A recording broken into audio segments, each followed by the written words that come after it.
responsibility pertaining to the ICE facility is straightforward. Protect the community, ensure transparency, and get the answers we need from our federal partners. While we originally planned to share this information during our April 7th council meeting, it became clear that our residents and the media needed the information sooner. We will still provide a formal update on April 7th, but today is about transparency and immediate clarity. Since late January, when we first learned about the DHS facility purchase, our number one goal has been to obtain answers and protect our community.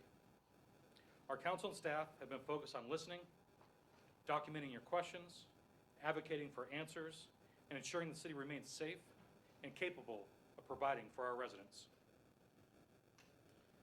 Over the last several months, we have listened to hours of public comment, and I want everyone who had the courage to speak to this council to know that we heard you, and we took your questions directly to Washington, D.C., and shared them with the DHS representatives. I acknowledge that for some, the outcome of this meeting will not be satisfactory. However, as your mayor, I am confident that the relationships established and the answers obtained put the city of Surprise in the best position moving forward. I want to thank our state and federal elected officials from both sides of the aisle who helped us amplify Surprise's voice. They all acknowledged the initial lack of transparency from DHS and stood with us, demanding direct communication for our city. On March 19th, city leadership met with DHS and ICE representatives and discussed many topics, including the impact to our community, zoning, legal authority and environmental impacts, public safety protocol and release procedures, financial protections, future governance, and communication. Beyond the high-level discussions, we asked for a clear picture of what this facility is and what it is not. Regarding facility operations, DHS reaffirmed that this will be a processing center with an expected stay of 3 to 7 days. The facility will house single adults only. When individuals leave the facility, they will either be transferred to a mega site in El Paso or Salt Lake City, or return to their point of origin, all while in ICE custody. DHS anticipates operations will begin with approximately 250 individuals per week, with a cap of occupied beds of 542. We asked questions pertaining to the safety and logistics, and DHS stated there will be no releases into the Surprise community. This facility will not trigger local immigration enforcement activities. There will be no operations in sensitive areas such as schools, churches, or senior centers. DHS answered questions regarding the security and the security of the facility, stating that the processing center will have a secure perimeter, 24/7 surveillance, and controlled access. Additionally, they proposed medical stations to include secure areas to store pharmaceuticals, recreation zones, private meeting rooms for family visitation, legal counseling, and a cafeteria. While we cannot stop a federal agency from purchasing land, we can work to mitigate their impact to Surprise. DHS proposed a reimbursement for property tax loss. DHS agreed to share site plans and engineering drawings with us. DHS agreed to host facility tours with city leadership and create a community relation board with city-appointed representation, which will allow for greater communication and transparency. DHS also stated there will be limited visibility in the community, ensuring transportation would happen discreetly to minimize community impact and disruption. Additionally, we requested a cost recovery mechanism for our police and fire and EMS services. As a final note, my primary takeaway from this meeting with DHS is that they are committed to timely and consistent coordination with the city moving forward. Since our meeting, the ICE Deputy Field Office Director here in Phoenix has already been in contact with our city manager, and they have a meeting planned in the next few weeks. In closing, to our Surprise residents, my message today is one of progress but not finality. We have moved from a place of zero communication and information to a position of direct communication and coordination. Lastly, the city will continue to advocate until these proposals are memorialized. Thank you. I'll take a few questions from the media. If you're a resident here, I encourage you to attend our April 7th council meeting during our call to the public. Yes, ma'am. I believe with ABC 15. So you said that there's going to be no activity at schools, churches, community centers. We know that this location is closer to some of those buildings. How are you going to make sure that the city monitors that? And is Surprise looking to potentially do something similar to what Phoenix is looking at in outlining clearly what federal officials can do or cannot do on properties? So your first question was, how do we make sure that they don't How do you go make into sure those that schools? happens? Yep. I think it just goes down to coordinating with DHS. We've expressed our concern with that during the meeting, and they reaffirmed that they would not operate in those areas. I think maintaining communication with them is the best way to go about that. Regarding what Phoenix may have done, our April 7th council meeting is the first time that this elected body will be able to talk about it together. And so I'm looking forward to hearing those discussions and what comes out of it. Yes, ma'am. Nicole with Fox 10. There was a discussion with the mayor of Salt Lake City over water access and limiting that to the warehouse that's planned there. Was there a similar discussion? Their reasoning is very similar to something that I think people in the community here would say, the drought and the limited water that we already have. I want to make sure I understand your question. Are you asking if we're going to limit their water or that we have Was limited there a water? discussion like that? The mayor of Salt Lake City has proposed that. Is that something that you've considered? No, our water department does a phenomenal job, and we have an excellent water portfolio that would absorb the impact of the facilities. That's not a concern of ours. Yes, sir. Brandon Resnick with 12 News. How soon will the detainees begin showing up, and how many? So when we got a letter back from Congressman Paul Gosar, well, he got a letter from DHS. They had said by the end of the federal fiscal year. We're still trying to figure out the exact date. I would say probably within the next 3 to 6 months. So by the end of September? September. And how many? They said initially no more than 250. Hi, Alexis with Arizona's Family. You mentioned that DHS offered a reimbursement for loss of tax revenue.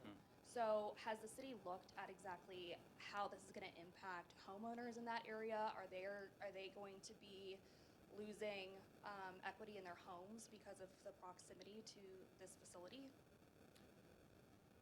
In the city of Surprise, it's in an industrial area. I know right across Dysart Road is El Mirage, and I don't know the impact. I couldn't speculate on the impact of this facility on their property, but for us, in that property tax, it's specific to the city. If it were operating as a normal distribution center, we get about $300,000 a year out of that property tax, and so we're working with them to try to recover that money. Do you know an idea of how much money the city will be getting as a reimbursement? Not yet. We're still working through the details of that. I'm going to have to go local with Jason Stone. Well, you may not like this question, though, but I got to ask it. Obviously, this has been a contentious issue with residents. I mean, there's people outside right now protesting this, and probably will until this thing opens and maybe past that. About a year and a half ago, a resident of Surprise was arrested right about this spot right here, and that gained national attention. And this stuff that's going on now is getting both national and in some cases international attention. Is there any worry to Surprise's long-term reputation with some of these things that people hear about the city who don't live here? I would say, yeah, absolutely. There's a concern with that. I mean, we have an amazing city, 170,000 residents. We have top-notch, police, fire, recreation. And so those are the things that I want Surprise to be known for, not what happened last year or this DHS facility. So it is a concern of mine, but we're going to continue to work as a council to make sure that, one, if residents come in here, they're heard. I think we've demonstrated that throughout the last handful of council meetings that, we'll sit here for hours if the meetings go until, 11 o'clock at night, which is important, I think, for residents and really non-residents that come here to know that this council is going to listen. But additionally, we also have, as a council, to make sure that our city turns out the way that we want it to be. And so that's a concern, but we're going to work with council and staff to make sure that we're continuing to build the Surprise that we want. Hi, Elena with the Arizona Republic. You had said at a previous meeting, having this facility here is a problem for you. And I'm wondering, even though this line of communication is a positive step for you all compared to a few months ago, is it still a problem for you / the city of Surprise to have it here? Also, what reports have you directed staff to create to figure out your own impact? Since you are the local body here, what impacts this will have to you, if negative or positive? Yeah, I think to clarify, I believe I said I was frustrated with the situation. And it is still frustrating, but we can't lead from a point of frustration. We have to lead from a point of facts, and that was the intention of going to the meeting to DC to talk to DHS to get facts, so we don't live in this ambiguous world.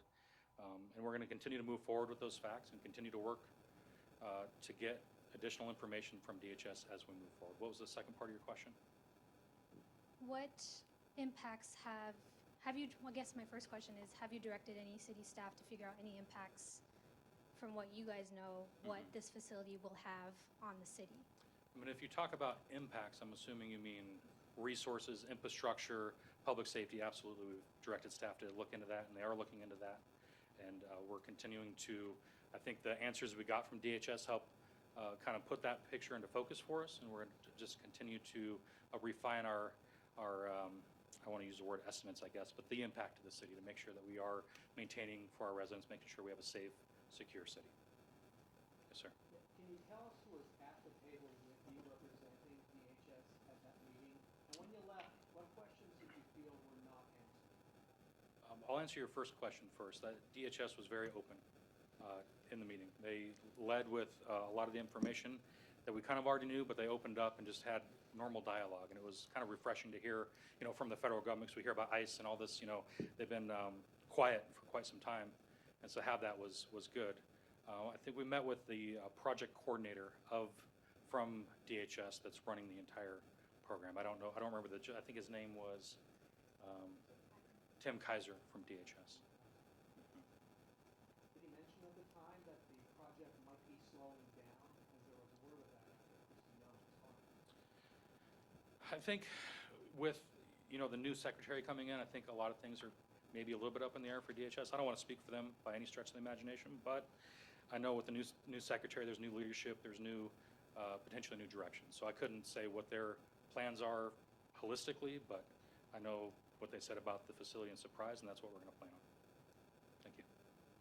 Hi, Morgan, Phoenix New Times. I was curious about what exactly this communication will look like between you and DHS going forward. How detailed, were you given an idea of how detailed it will be, and will it continue after the center is up and running? Yeah, from my perspective, it's constant communication. That's the only way we're going to get through this as a city, is to make sure that we're in contact with them. If we have any questions, they get them answered. I think to speak to some of the things that I mentioned, I'd like to get those in a memorandum of understanding or agreement to make sure that what they said in that meeting was followed through for the city of Surprise. I think for me that's the next step, but moving forward it's constant communication. And like I said, our city manager has already been in contact with their deputy field director, and I think that demonstrates DHS's willingness to communicate with the city. Is that your point of contact for the deputy field director going forward? Here in the city of Phoenix, yes.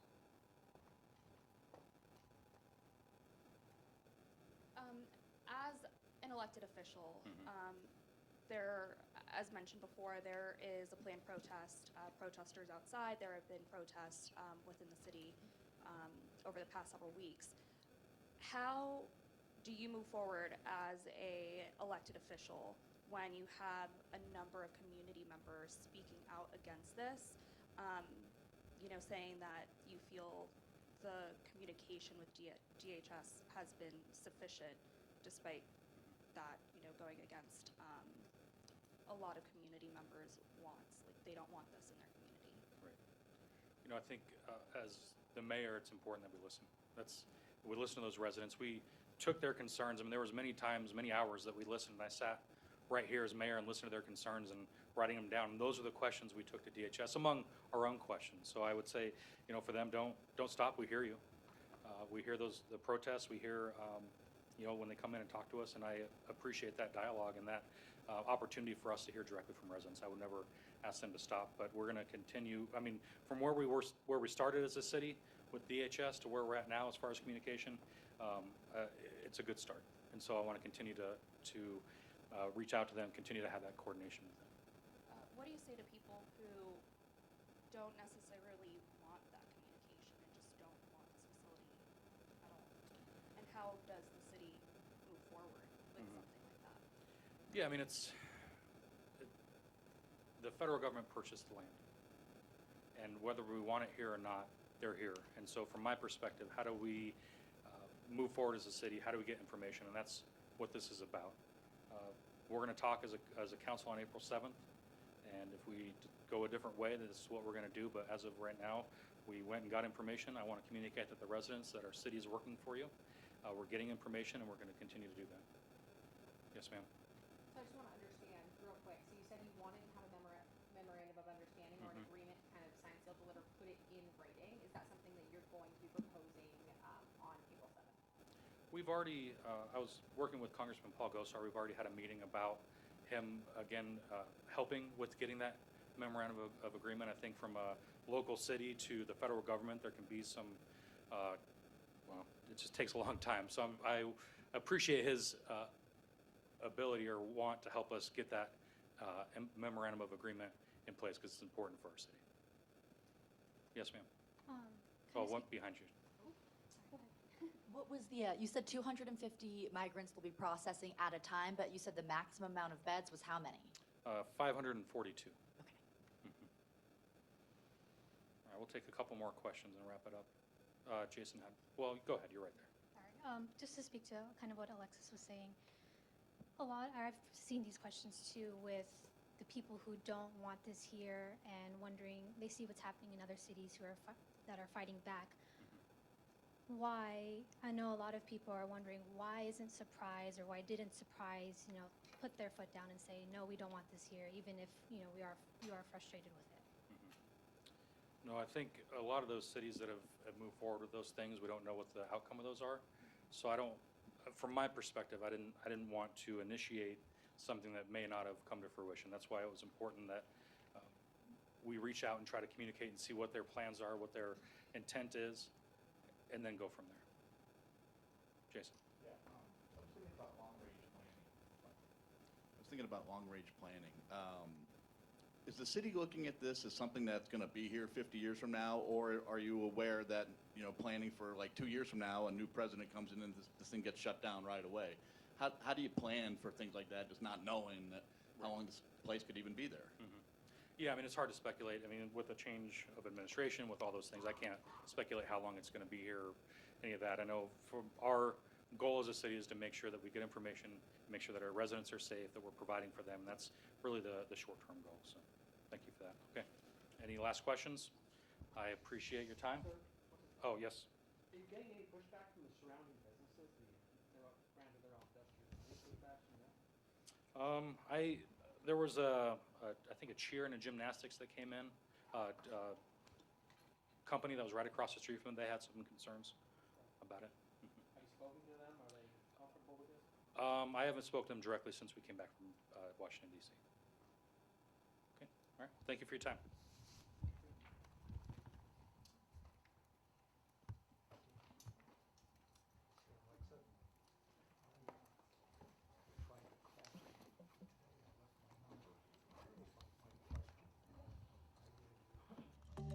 Thank you.